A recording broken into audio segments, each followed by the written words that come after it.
nakukaribisheni sana katika hichi kituo chetu. Na huu taratibu uko ndani ya klabu ya Yanga pamoja na mfadhili wetu GSM kwa ajili ya kupata dua, na sisi kama klabu ya Yanga tunasema asanteni sana.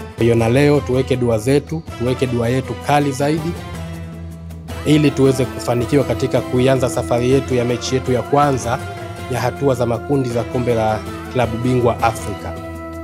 Mafanikio tutakayopata leo ndio alama itakayofungua milango mingine katika kuhakikisha tunapata mafanikio zaidi katika mashindano haya kwa msimu huu. Kwa niaba ya klabu ya Young Africans tunawashukuru kwa kushirikiana na wenzetu wa GSM Foundation, na tunawaahidi kama ilivyo kawaida tukija Zanzibar basi tutakuwa tunafika siku zote hapa.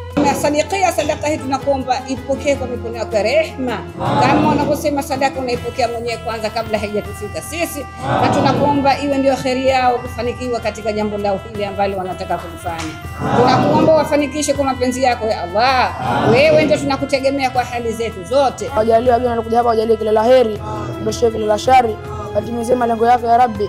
Wajalie wawashirishe Tanzania kwa vizuri ya Rabbi, wajalie washinde katika mechi zao ya Rabbi, wajalie mechi hii iende ipite kwa heri ya Rabbi, wajalie washinde ya Rabbi. Taqabbal du'ana wa qiyamana wa salatana, Allahumma bisnat maqabbal maut, Allahumma bisnat maqabbal maut, Allahumma bisnat maqabbal maut.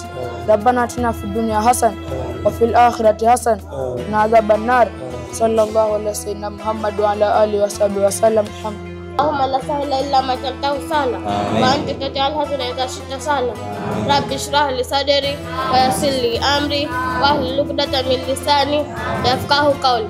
Ya Rabbi, naomba jalia washinde katika mechi hii, waondoshe misukosuko katika simu yao.